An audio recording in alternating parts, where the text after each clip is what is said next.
dowladda Itoobiya ayaa ku guuleysatay damaceeda xagga badda Soomaaliya inay ka dhaadhiciso waliba ay la saftaan laba madaxweyne maamul goboleed oo ka tirsan maamul goboleedyada ka jira koonfurta Soomaaliya qorshaha koowaad labadaas madaxweyne ayay Itoobiya gacanta ku dhigtay waxayna doonaysaa in ay u sii gudbiso madax kale oo maamul goboleedyada koonfurta Soomaaliya ka jira kamida madaxweynayaasha hadda la safan Itoobiya Nairobi lagu qaabilay saraakiil Itoobiyana iyo kuwa aanan Itoobiya u dhalan laakiin duulinaya damaca Itoobiya waa madaxweynaha Jubbaland Axmed Maxamed Islaam Axmed Madoobe iyo madaxweynaha koonfur galbeed Cabdicasiis Laftagareen labaduba Itoobiya waxay uga faa'iideysatay Laftagareen oo damaciisa kursiga uu aad u doonayo inuu sii joogo taasoo marka koowaad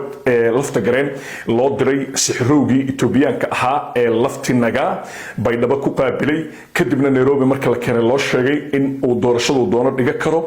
ciidamada Itoobiyana ay difaaci doonaan oo baydhabo loo xiri doono sida darteedna uu kursiga koonfur galbeed uu sii fariisan doono maadaama uu haysto xildhibaanada ugu badan dowladda dhexe federaalka Soomaaliya Laftagareen sida laan dheer ku yahay xagga ciidanna ay Itoobiya diyaar u tahay inay ku difaacdo magaalada baydhabo Laftagareen sidaas ayuu ugu qancay inuu la safto Itoobiya iyo damaceeda badda Soomaaliya dhinaca kale Axmed Madoobe isagu waxa lagu soo jiitay gobolka Gado ayaan gacanta kugu haynaa reer Gado ayaan gacanta ku galinaynaa doorashadaadii iyo iska joogidii kursiga maamulka Jubbaland iska sii joog waxaana diyaar u nahay ciidanka labaad ee maamulkaaga ilaali doona inaan noqonayno maadaama hadda Kismaayo ay ciidanka Kenya kugu ilaaliyaan annaguna dhanka Gado ayaanu ka caawinaynaa sida darteed noo duuli oo nala safo oo qaado damaca Itoobiya ee xagga badda Axmed Madoobe sidaas ayuu ku qancay shabaqa koowaad laba madaxweyne maamul goboleed baa ku jira hadda waxay qorsheynayaan inay ku soo daraan laba madaxweyne maamul goboleed oo ay u arkaan Itoobiya inay soo dabi karto waxa kamid ah qorshaha hadda labada madaxweyne kale ee raadinayo madaxweynaha Hirshabeelle oo la doonayo in looga faa'iideysto Hiiraan ayaan ku soo qabanaynaa oo gacanta ku soo gelinaynaa maadaama ciidanka Itoobiya badankood ay Hiiraan joogaan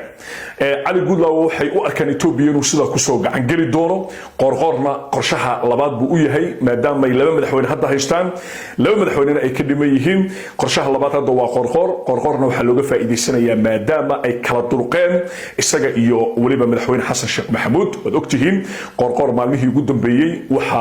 lagu dhisayay oo waliba la doonayaa in kursiga looga qaado Mahad Maxamed Salaad wuuna ogyahay wax waji ah inaysan u oolin madaxtooyada Villa Soomaaliya Itoobiya waxay u ballan qaadi doontaa inuu doorashadu doono ka dhiga karo magaalada Dhuusamareeb maadaama ay joogaan ciidamo Djibouti iyo Itoobiyaan isugu jira Itoobiyana waxay culays saari doontaa Dhuusamareeb hadduu aqbalo qorqor si doorashadu uu rabo oo uga dhigto magaalada Dhuusamareeb hadda dagaalkii Itoobiya koonfurta Soomaaliya u guuray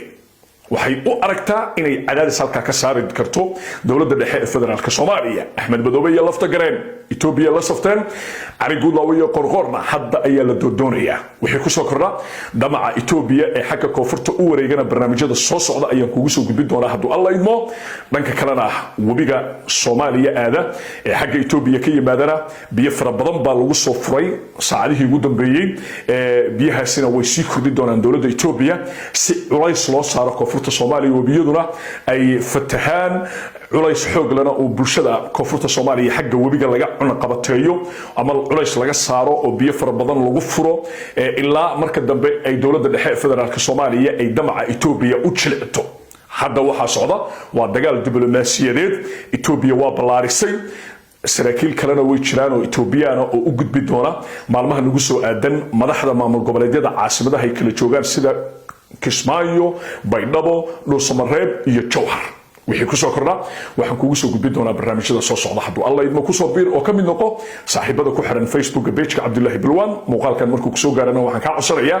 inaad si share garayso nabadgelyo